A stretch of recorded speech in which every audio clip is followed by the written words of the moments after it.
భారతదేశంలో స్వాతంత్ర పోరాటం కాడి నుంచి ఇప్పటిదాకా ఈ దేశం కోసం ఎంతటి త్యాగం చేయడానికి సిద్ధంగా ఉండే ముస్లింల మీద ఎందుకు దాడులు అవమానాలు జరుగుతున్నాయి మనకు అర్థం కావటం లేదు. అస్సలాము అలైకుం రహమతుల్లాహి బర్కాతుహు. సోదరులారా, భారతదేశంలో పుట్టినాం, మేము భారతదేశంలోనే పెరుగుతున్నాం, భారతదేశంలోనే చచ్చిపోతున్నాం, ఇదే మట్టిలో కలిసిపోతున్నాం. భారతదేశానికి స్వాతంత్రం వచ్చి 78 సంవత్సరాలు అయినా కానీ ఇంకా ముస్లింల మీద ఎందుకు వివక్షత చూపిస్తున్నారు మనకు అర్థం కావటం లేదు. మా తండ్రి, మా తాత, వాళ్ళ నాయన మా తరతరాలు ఇదే మట్టిలో పుట్టి ఇదే మట్టిలో కలిసిపోయినారు. భారతదేశంలో స్వాతంత్ర పోరాటం కాడి నుంచి ఇప్పటిదాకా ఈ దేశం కోసం ఎంతటి త్యాగం చేయడానికి సిద్ధంగా ఉండే ముస్లింల మీద ఎందుకు దాడులు అవమానాలు జరుగుతున్నాయో మనకు అర్థం కావటం లేదు. మనం ఈ దేశాన్ని ప్రేమిస్తున్నాం, ఈ దేశంలోనే ఉంటున్నాం.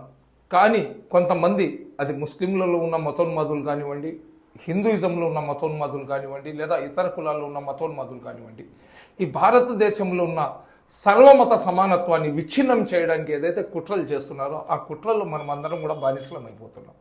ఏదో ఒక ప్రలోభానికి గురి అయ్యి మతోన్మాదాన్ని రెచ్చగొట్టే ప్రయత్నం చేస్తున్నాం.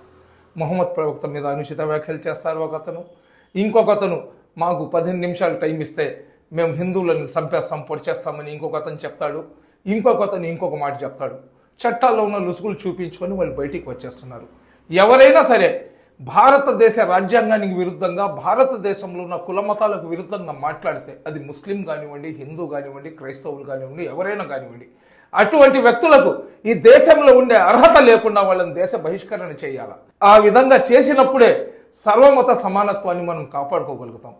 పాత రోజుల్లో గ్రామాల్లో కానివ్వండి, పట్టణాల్లో కానివ్వండి, హిందూ ముస్లిం సోదరులు ఒక అన్నదమ్ముల్లాగా, మాకు పండగలు జరిగితే వాళ్ళు మా ఇళ్లలో, వాళ్ళ పండగలు జరిగినప్పుడు మేము వాళ్ళ ఇళ్లలో, వాళ్ళ పెళ్లిళ్ళలో, శుభకార్యాలలో, మా పెళ్లిళ్ళలో, మా శుభకార్యాలలో, లేదా మనకు ఏదైనా జరగనది జరిగినప్పుడు మా సొంత రక్త సంబంధికుల కన్నా ఎక్కువ వాళ్ళు మన తోడు ఉండేవాళ్ళు. కానీ ఈరోజు మనిషి కనబడితే ముఖం తిప్పుకొని వెళ్ళే పరిస్థితి సొసైటీలో వస్తుంది.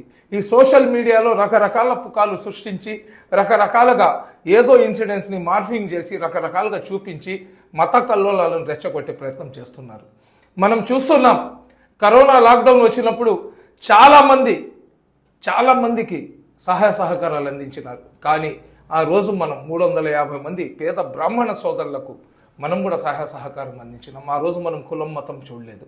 అదేవిధంగా కరోనా లాక్డౌన్ వచ్చినప్పుడు దాదాపు 70 మందికి అంతిమ సంస్కారాలు చేసినాం.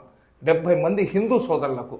వాళ్ళు కరోనాతో పోయినారా లేదా వాళ్ళ టైం అయిపోయినారా భగవంతుడికి తెలియాలా. కానీ ఆ కరోనా సమయంలో ఎటువంటి చావు వచ్చినా కానీ భయపడి సొంత తల్లిదండ్రులు, బిడ్డలు, రకరకాల వాళ్ళు దగ్గర రావడానికి భయపడే రోజుల్లో మనం ఒక మనిషిలాగా పుట్టినాం. ఇస్లాం ధర్మం ఒక మనిషిలాగా పుట్టినప్పుడు ఎదుటి మనిషిని ప్రేమించడం మాకు నేర్పించింది. కాబట్టి ముహమ్మద్ ప్రవక్త గారు మాకు చెప్పిన మాటలు మాకు గుర్తుండాయి. కాబట్టి దాన్ని అనుసరించాలని చెప్పి, మనిషి బ్రతికినప్పుడు చాలామంది వస్తారు, చనిపోయినప్పుడు ఎవరైతే వెళ్తారో అతనికి ఈ లోకంలో పరలోకంలో కూడా అల్లా యొక్క చల్లని ఆశీస్సులు ఉంటాయని ముహమ్మద్ ప్రవక్త యొక్క వచనాలు మా గుండెల్లో ఉన్నాయి. కాబట్టి అటువంటి దహన సంస్కారాలు కూడా మనం చేసినాం. నేను చెప్పటం లేదు.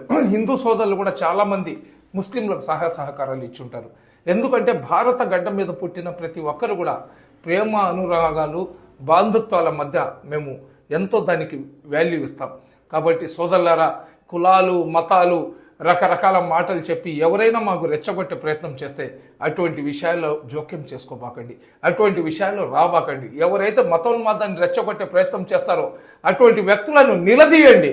మీరు భారతదేశానికి సస్యశ్యామలంగా చూడాలనుకుంటున్నారా లేదా భారతదేశాన్ని అగ్నిగుండం చేయాలనుకుంటున్నారా? నిలదీయండి. అది ముల్లా కానివ్వండి, ముఫ్తీ కానివ్వండి, అది సాధు కానివ్వండి, స్వామి కానివ్వండి, అది చర్చ్లో పాస్టర్ కానివ్వండి లేదా బిషప్ కానివ్వండి, ఎవరైనా సరే, ఏ కులానికి చెందిన వ్యక్తి సరే, మతోన్మాదాన్ని రెచ్చగొట్టి భారతదేశానికి విచ్ఛిన్నం చేయాలంటే మటుకు అందరూ కలిసి ముక్త కంఠంతో వాళ్ళను ఎదిరించండి. ఎవరైతే మతోన్మాదాన్ని రెచ్చగొట్టే ప్రయత్నం చేస్తారో అటువంటి వ్యక్తులకు దేశ బహిష్కరణ చేయాలని చెప్పి అందరం కలిసి డిమాండ్ చేస్తాం. అప్పుడే మన దేశానికి మనం ముందుకు తీసుకుని వెళ్ళగలుగుతాం. ఈరోజు ప్రతి బిడ్డలు ఉన్నతమైన చదువులు చదువుకొని ఉన్నత స్థానానికి వెళ్ళాలా, ఉన్నత స్థాయిలో ఉండాలని చెప్పి ప్రతి తల్లిదండ్రులు కోరుకుంటున్నారు.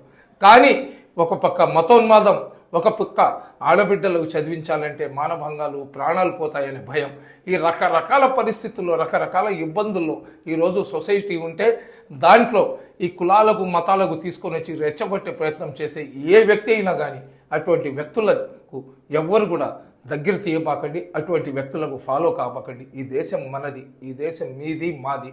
ఈ దేశాన్ని సస్యశ్యామలంగా ఉంచాల్సిన బాధ్యత మా అందరి మీద ఉంది. కాబట్టి ఈ దేశానికి స్వాతంత్రం కోసం ఎవరైతే పోరాటాలు చేశారో, ఎవరైతే ప్రాణత్యాగాలు చేశారో, వాళ్ళు చేసిన త్యాగాల్లో 1% కూడా మనం చేయలేము. ఫ్రీగా వచ్చిన స్వతంత్ర భారతదేశంలో కడుపు నిండుగా అన్నం తినేసి రకరకాలుగా ప్రజలకు వాళ్ళ మనోభావాలను క్యాష్ చేసుకొని ముస్లింలని, హిందువులని, స్వాములని, ముఫ్తీలని, ముల్లాలని, సాధులని, పాస్టర్లని రకరకాలుగా విచ్ఛిన్నం చేసే ప్రయత్నం, ఎవరైనా విచ్ఛిన్నం చేసే ప్రయత్నం చేసే వ్యక్తులు ఎవరైనా, అటువంటి వ్యక్తులను మనమందరం కూడా సామాజికంగా బహిష్కరించాల్సిన అవసరం ఎంతైనా ఉంది. ఈ దేశాన్ని మనం కాపాడుకొని యువతరానికి ఒక మంచి బంగారు భవిష్యత్తు ఇవ్వాల్సిన బాధ్యత మా అందరి మీద ఉంది. అస్సలాము అలైకుం.